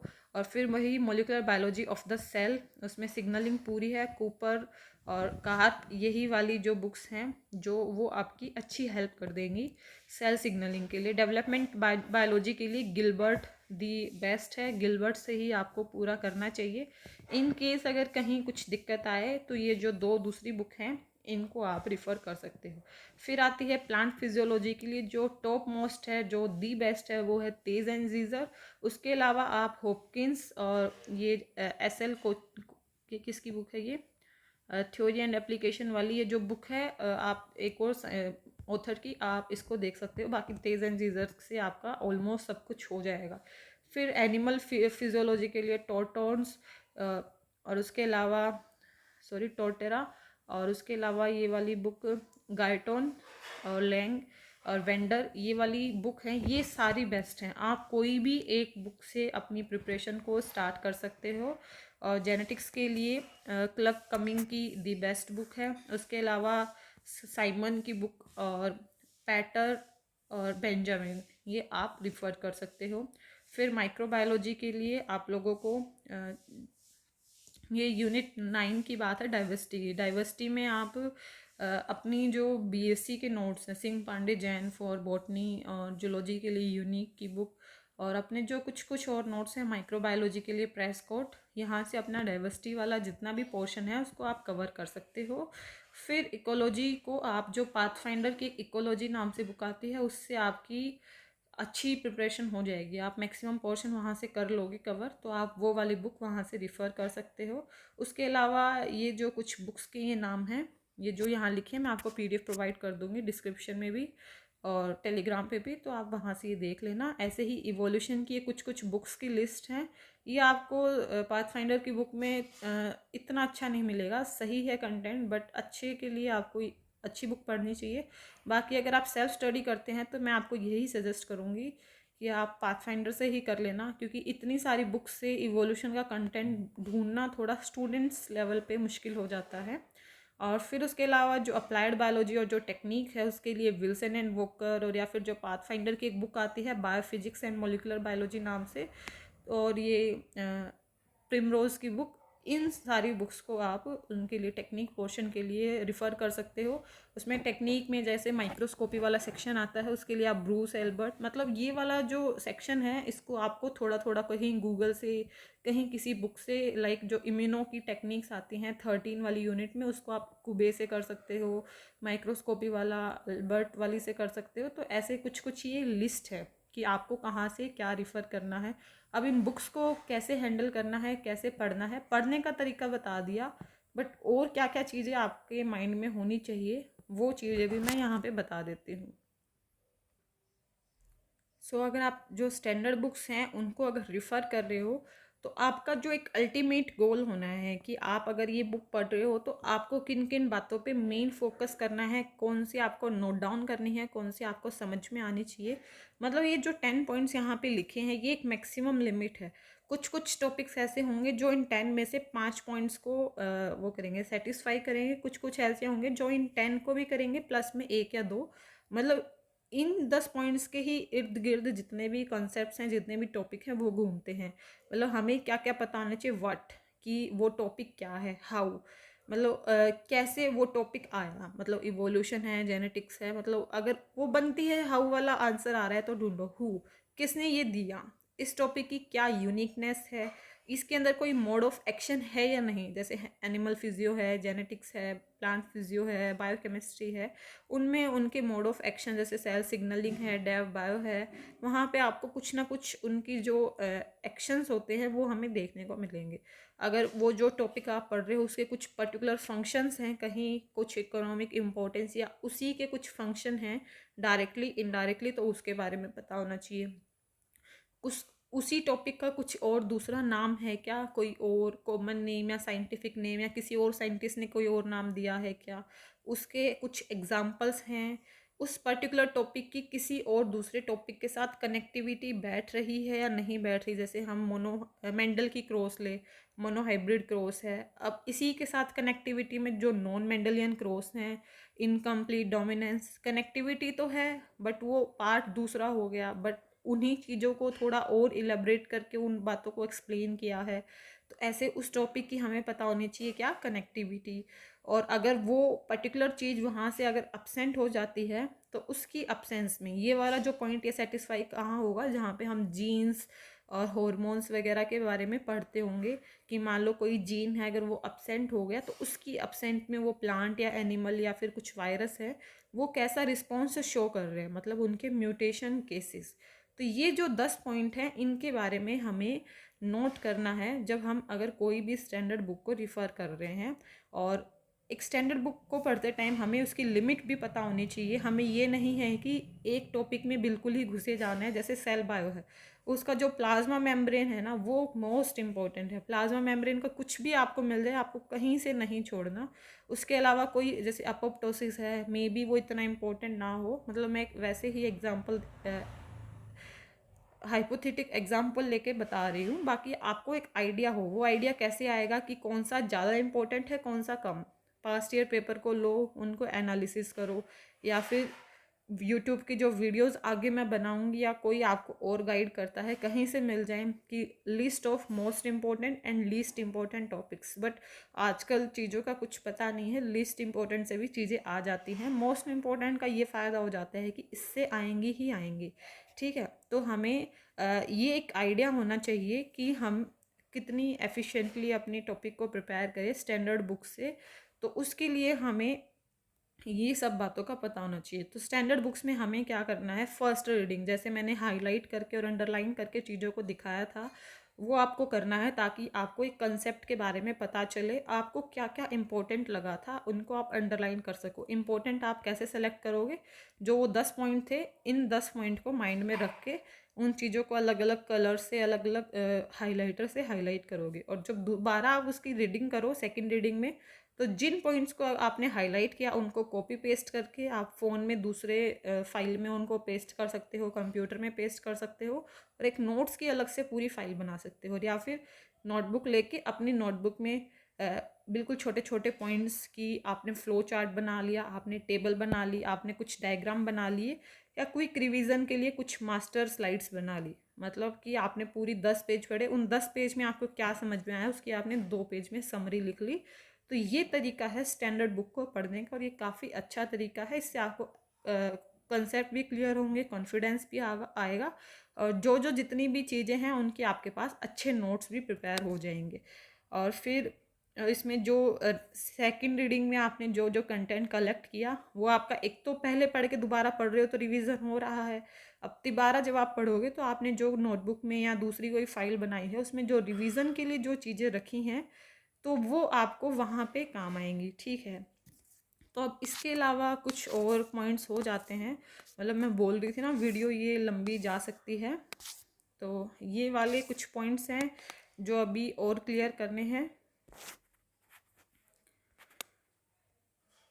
ये क्या क्या बेनिफिट्स हैं ये मैं ऑलरेडी डिस्कस कर चुकी हूँ और वो हो गए थे। अब हमें जो स्विच करना है वो किस पे, पाथ फाइंडर की जो बुक्स होती हैं वो कितनी इम्पोर्टेंट है। जो पाथ फाइंडर की कोचिंग वाली बुक्स हैं उनका क्या फ़ायदा है कि इन्होंने ऑलमोस्ट सारे टॉपिक्स को कवर कर रखा है। बस जो डेवलपमेंट बायोलॉजी यूनिट 5 है वो उसमें नहीं मिलेगी आपको। काफ़ी यूनिट काफ़ी अच्छे से एक्सप्लेन है, जैसे कि बायोकेम, मोल बायो, इकोलॉजी और टेक्निक। इनमें आप मतलब एक बार को सोच सकते हैं कि आप पाथ फाइंडर से इनको कर लोगे तो आपको सेटिस्फेक्शन मिल सकता है। और कुछ यूनिट्स ऐसी हैं मतलब जिनसे आप ज़्यादा कनेक्टिविटी नहीं बिठा सकते, बट फ़ायदा क्या है, जैसे हमें टॉपिक्स, सब टॉपिक्स, मेजर और माइनर टॉपिक्स का अगर पता करना है, पूरा सिलेबस अगर हम कहीं लेक कर रहे हैं स्टैंडर्ड बुक को पढ़ के, तो आप पाथ फाइंडर की बुक उठा के देख सकते हैं कि वहाँ पे हेडिंग हो, मान लो जेनेटिक्स में कि Mendelian cross, monohybrid, dihybrid, sickle cell anaemia, फलाना ये वो। तो वहाँ से आप ये देख सकते हो कि आपने ये सारे टॉपिक्स कवर कर लिए या नहीं किए, इसके अलावा कुछ और कर लिए तो अच्छी बात है, बट जो उसमें मेंशन है वो सारे टॉपिक, सब टॉपिक आपके होने ही होने चाहिए, ठीक है। तो ये एक फ़ायदा है उनका कोचिंग वाली बुक्स का। सो before adding some more details I want to add that as we know that there are 13 units। अब हमें मतलब पूरा ऐसे एस्टिमेशन पता होना चाहिए कि पाथ फाइंडर से पढ़ के हम कितने मार्क्स गेन कर सकते हैं, स्टैंडर्ड बुक्स को पढ़ के हम कितने मार्क्स गेन कर सकते हैं। और मैं आज की वीडियो इसी मेन बात के साथ अपनी एंड करूँगी। इसके अलावा कुछ और अगर बातें रह जाएंगी तो इसी वीडियो की मैं कंटिन्यूटी में पार्ट बी लेके आऊँगी, पार्ट 2। उसको आप देख लेना क्योंकि ऑलरेडी ये वीडियो काफ़ी लंबी जा चुकी है। So as we know that there are 13 units, question come in 400 marks. बता दिया था ये सारा। 440 का पूरा पेपर बन रहा था जिसमें 40 वाला क्या था, जनरल एप्टीट्यूड वाला सेक्शन था। 400 वाला क्या था, लाइफ साइंसेज वाला सेक्शन था, जिसमें से हमें we have to attempt 170 marks. हमें जो एक रफ आइडिया लगाया था वो यही था कि 13 यूनिट्स हैं तो हर एक यूनिट से 2 मार्क्स के भी 6 क्वेश्चन थे, 4 मार्क्स के भी 6। तो हम ये आइडियल क्वेश्चन की सिचुएशन रख सकते हैं कि हर एक यूनिट से 2 मार्क्स के क्वेश्चन या तो 4 हैं या 6 हैं, 4 मार्क्स के भी क्वेश्चन या तो 4 हैं या 6 हैं, ठीक है। मतलब उससे अपना जो एक 25 to 35 मार्क्स के बीच में अपना वेटेज हर एक यूनिट से लाई करेगी, अगर हर एक यूनिट से 2 मार्क्स के 4 क्वेश्चन आए और 4 मार्क्स के भी 4 या 6 क्वेश्चन आए, ठीक है। तो हम एज्यूम कर लेते हैं ये चीज़ कि पार्ट बी के भी 5 क्वेश्चन आए, मतलब 10 मार्क्स हो गए। पार्ट सी के भी 5 क्वेश्चन आए, मतलब 20 मार्क्स हो गए, मतलब 30 नंबर में हर एक यूनिट, जो हमने एक रफ एस्टिमेशन लिया था कि 30 मार्क्स ईच यूनिट के, ठीक है।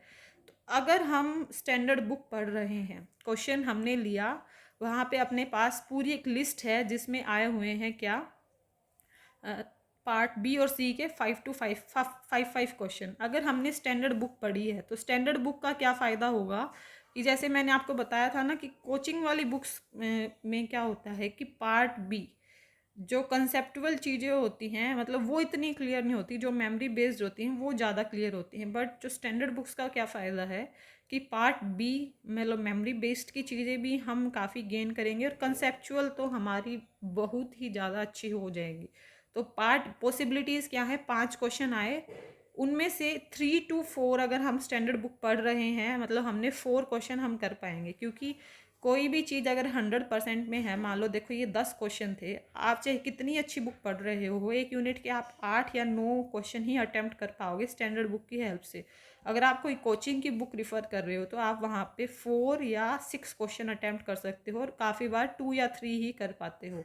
ये डिफरेंस होता है स्टैंडर्ड बुक और कोचिंग की बुक्स में कि स्टैंडर्ड बुक्स में आपने काफ़ी अच्छे से चीज़ों को गेन किया है, फिर भी आप 10 में से 8 का ही आइडिया लगा सकते हो, क्योंकि फिर भी 1 या 2 क्वेश्चन काफ़ी ज़्यादा एडवांस रिसर्च या काफ़ी ज़्यादा कंफ्यूजिंग कॉम्प्लिकेटेड बन सकते हैं, ठीक है। तो हम जो जितनी भी एस्टिमेशन है वो यहाँ पे लगा रहे हैं कि 5 में से स्टैंडर्ड बुक अगर हमने पढ़ी तो पार्ट बी के भी हमने 3 या 4 क्वेश्चन अटैम्प्ट किए, पार्ट सी के भी 3 या 4 अटैम्प्ट किए।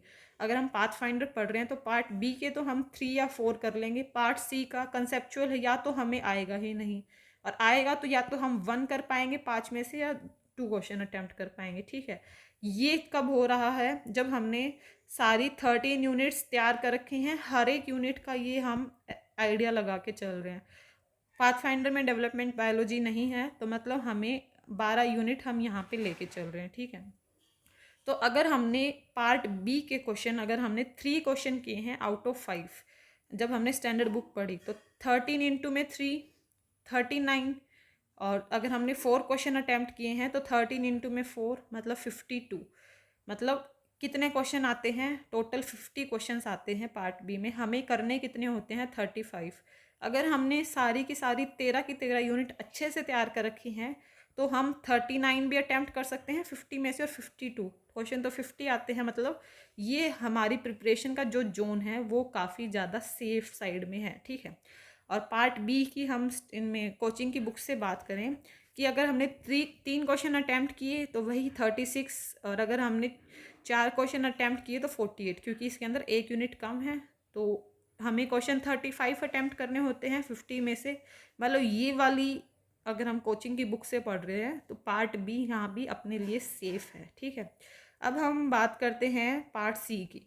अगर हमने अच्छी स्टैंडर्ड बुक्स को पढ़ा है तो पार्ट सी का क्या फ़ायदा होगा कि कंसेप्ट काफ़ी अच्छे क्लियर होंगे।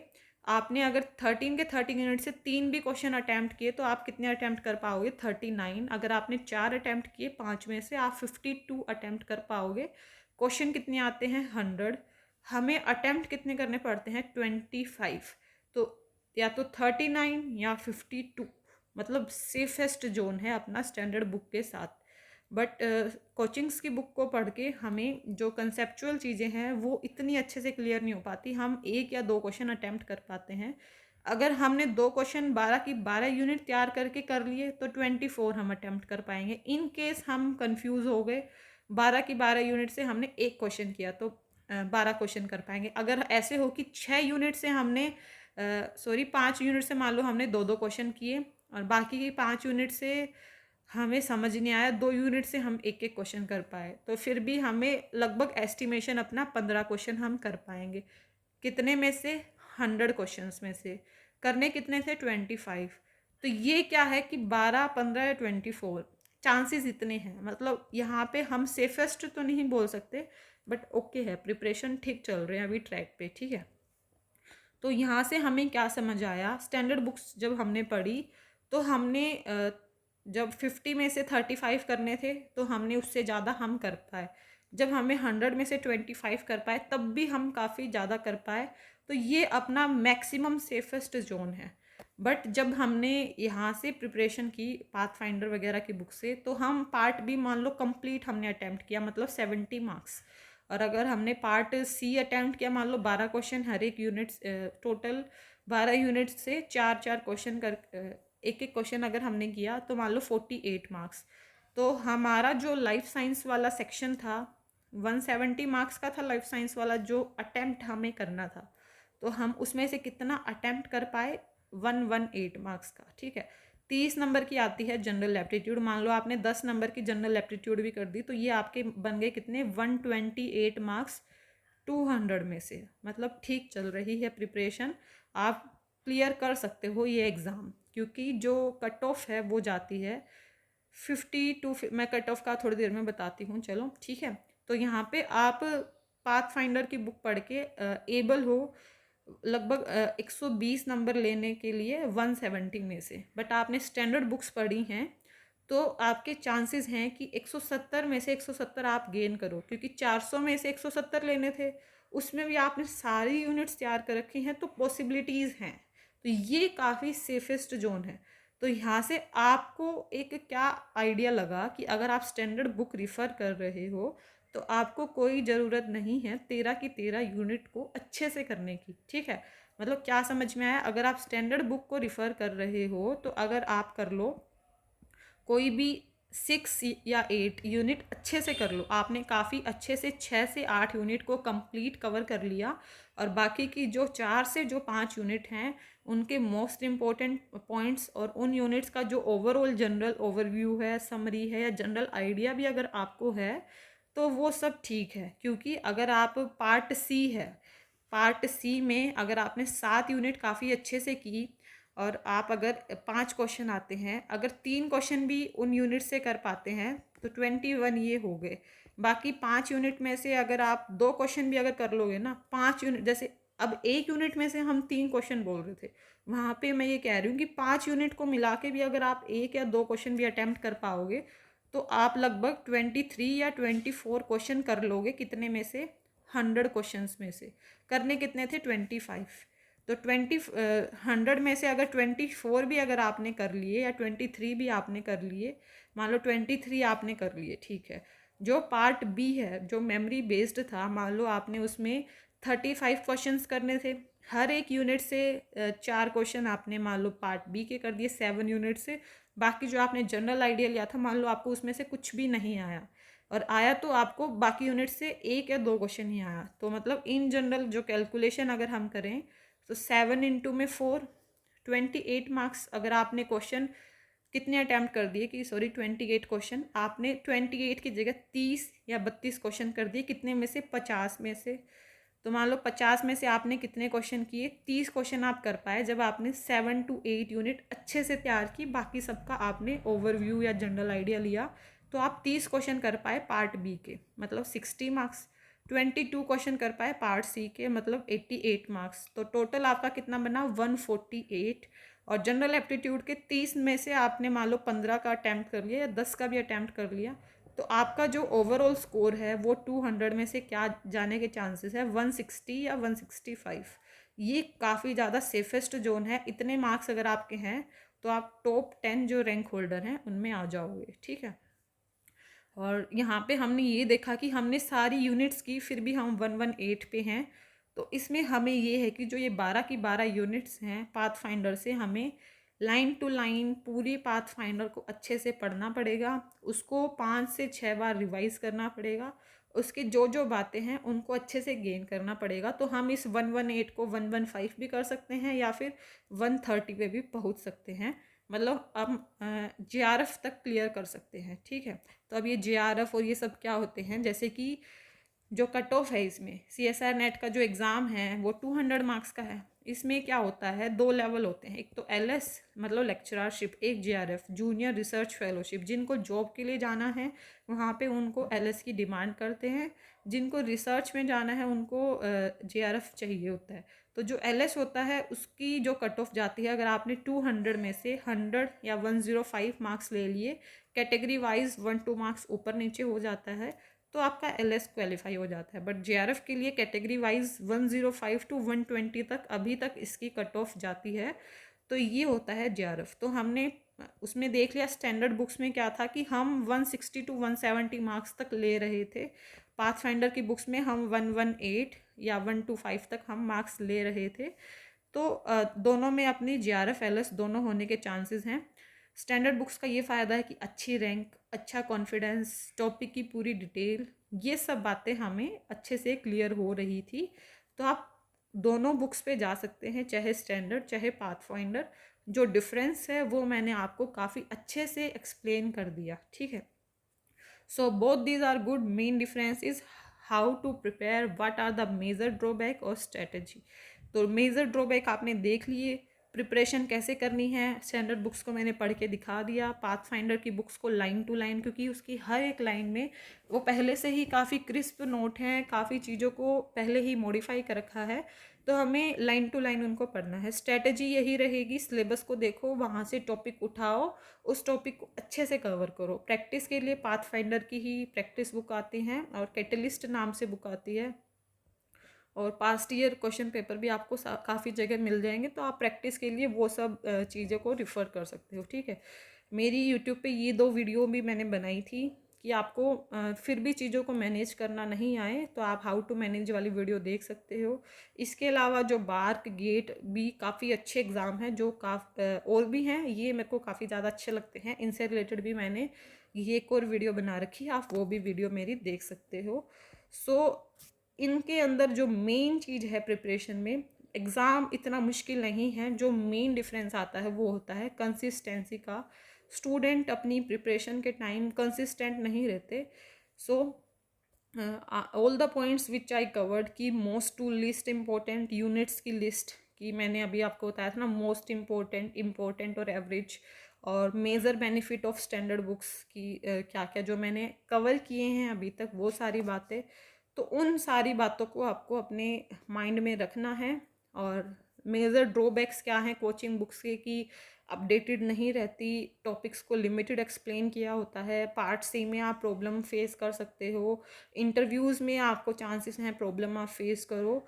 और अगर आपने अच्छे से रिवीजन नहीं किया, लाइन टू लाइन उसको कोचिंग की बुक्स को नहीं पढ़ा, तो फिर आप एग्ज़ाम के टाइम रिस्क फेस कर सकते हो, जेआरएफ में भी क्लियर ना हो, एलएस भी हो जाए, बट आप कंसिस्टेंट नहीं थे तो आपको एलएस में भी रिस्क हो जाएगा। So if you want to start your preparation during MSc, then सबसे पहले आपको क्या करना है, सबसे पहले तो आपको पता होना चाहिए कि एग्ज़ाम क्या है, क्यों देना है, वो सारी बातें मैंने ऑलरेडी कवर कर दी। फिर आपको सीधा हाई फाई बुक पे नहीं भागना, एक बार खुद को टाइम दो, इतनी सारी बातें सुनी हैं उनको थोड़ा हजम करो, चीज़ों को डाउनलोड करो, दिमाग में बनाओ कि हाँ मुझे प्रिपेयर करना है। और 9th 10th 11th 12th की बायोलॉजी की बुक लो, अभी आप इतने बड़े हो गए हो तो वो वाली बुक्स आपके लिए बच्चे बुक होनी चाहिए।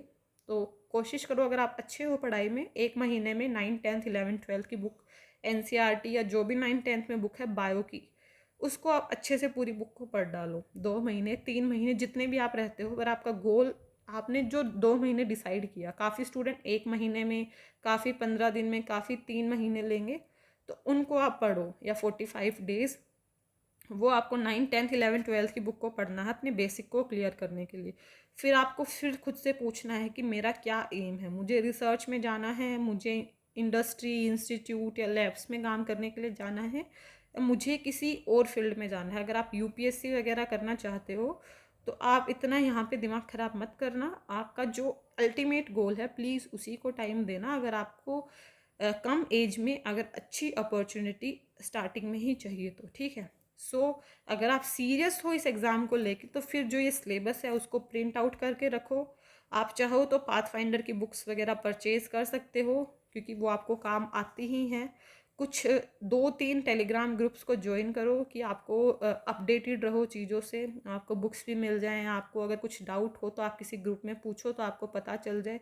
कुछ कुछ अच्छे यूट्यूब चैनल हों, ऐसे भीड़ में नहीं जाना, मतलब सिलेक्टेड आपको लगे कि मेरा यहाँ से काम हो जाएगा, ये ट्रस्टेबल है, मैं इस पर ट्रस्ट कर सकता हूँ, कर सकती हूँ, तो आप उन पे रिलाई करो। बुक्स को आप ई बुक लाइब्रेरी जो थी ना, जेड लाइब्रेरी, वहाँ से डाउनलोड कर सकते हो और टेलीग्राम ग्रुप से भी डाउनलोड कर सकते हो। आपको पूरी प्रिपरेशन के टाइम क्या प्रिकॉशंस रखना है कि do not involve in too much things, ये मैंने बात 5 से 6 बार बता दी। अवॉइड ओवर आस्किंग, कि पहले खुद से कोशिश करो चीज़ों को ढूंढने की, करने की, फिर दूसरों से पूछो। स्पेसिफिक चीज़ों को ही डाउनलोड करो, उनके फोल्डर बनाओ, चाहे लैपटॉप में चाहे पेन ड्राइव में। पेशेंस होना चाहिए। ये जितनी बातें मैं बता रही हूँ ये मतलब एकदम से किसी को नहीं पता चलती। अगर आपने पेशेंस थे, आप ये वीडियो सुन रहे हो तो आप अच्छे ट्रैक पे चल रहे हो, मतलब आपको करना है, आपने सुनने के काबिल थे इसीलिए आपने पेशेंस रखे और आपने पूरी वीडियो को सुना। तो ऐसे ही आपको अपनी प्रिपरेशन के टाइम में पेशेंस को रखना है। अगर आप फर्स्ट सेम में हैं, 2 से 3 यूनिट भी आप फर्स्ट सेकंड थर्ड फोर्थ से करते चलोगे तो आप एमएससी लास्ट तक 8 से 9 यूनिट अच्छी स्टैंडर्ड बुक से प्रिपेयर कर लोगे और आपको फिर कोई भी नहीं रोक सकता सिलेक्शन के लिए। So be clear with your thing, ask if you don't find any particular thing on Google, help other. मतलब काफ़ी स्टूडेंट ऐसे हैं, जैसे मैंने 90% ऐसी ऑडियंस देखी है कि खुद तो दूसरों से पीछे पड़ जाते हैं, ये बता दो वो बता दो, और खुद फिर दूसरों की बिल्कुल हेल्प नहीं करना चाहते। तो अगर आप मेरे ग्रुप में हैं, आपको कोई चीज़ नहीं मिली, आप किसी से पूछ रहे हैं, दूसरे स्टूडेंट को वो पता है तो उनको बतानी चाहिए। आपको दूसरे स्टूडेंट की बात का पता है तो आपको रिप्लाई करना चाहिए, बट सारे दिन एक्टिव नहीं, लिमिटेड टाइम में वहाँ पे आप रिप्लाईज करो, आप एक्टिव रहो। ये सारी बातों को आपको ध्यान रखना है। और एक टाइम में 1 यूनिट 2 या 3, मैक्सिमम 3 यूनिट्स को आप एक साथ टारगेट कर सकते हो। कोई भी टॉपिक को देखो, उसको स्टार्ट करो या तो पाथ फाइंडर से और या फिर अपनी स्टैंडर्ड बुक से। आपको ये नहीं देखना कि यार मेरे को तो बस ख़त्म करने हैं, आपको ये, अगर कोई टॉपिक काफ़ी ज़्यादा बड़ा है, 1 दिन 2 दिन जितना ले रहा है दो, बट खींचो मत कि एक टॉपिक ही एक एक 2 महीने तक लटक रहा है, 2 दिन ले रहा है, 3 दिन, उसको उतना टाइम दो, बट उसको खींचना भी नहीं है और बिल्कुल 1 घंटे में जल्दी से सलटाना भी नहीं है, तसल्ली से पढ़ना है क्योंकि क्वालिटी मैटर करेगी आपके टॉपिक की। So start your preparation from standard book, और ये सारी बातों का आपको ध्यान रखना है, ये मैंने ऑलरेडी डिस्कस कर दी हैं। और ये सारी जो बातें मैंने बताई है ना, ये सारी क्या हैं, this all things are time consuming, but these things crystal clear your concept, it is very important to build confidence. So prefer latest book, use Google, if you face problem then ask to me. You can also go for coaching if you are unable to cope up with this. अगर आपने कोई भी ये चीज़ें हैं, अगर आपको इसमें प्रॉब्लम आ रही है, मान लो आपने ये किया, प्रिपरेशन स्टार्ट की, एकदम स्टार्टिंग में कोचिंग के लिए नहीं भागना चाहिए, पहले खुद कोशिश करो क्योंकि यूट्यूब पे भी काफ़ी फ्री वीडियोस हैं, काफ़ी सारा कंटेंट है। आप अगर तसल्ली से चीज़ों को करना चाहोगे तो आप कर लोगे। आपने ये देखा कि आपको 6 महीने 1 साल हो गए इस चीज़ को करते हुए, बट आपसे नहीं हो पा रहा, और या फिर आप शुरू में ही ऐसे हो कि नहीं मुझसे, मेरे को तो नहीं करना, मेरे को तो कोचिंग में ही जाना है, तो आप कोई भी ऑनलाइन ऑफलाइन कोचिंग्स भी हैं इनकी अच्छी अच्छी, तो आप उनको ज्वाइन कर सकते हो, ठीक है। So this is all about the major and minor differences between all the things. During preparation you may get demotivated, may do some mistakes, so avoid all the loophole. और मैं ये जो लूप होल क्या हैं, हमें क्या क्या disturbances और भी हो सकती हैं, उनसे रिलेटेड भी मैं एक और वीडियो बनाऊंगी।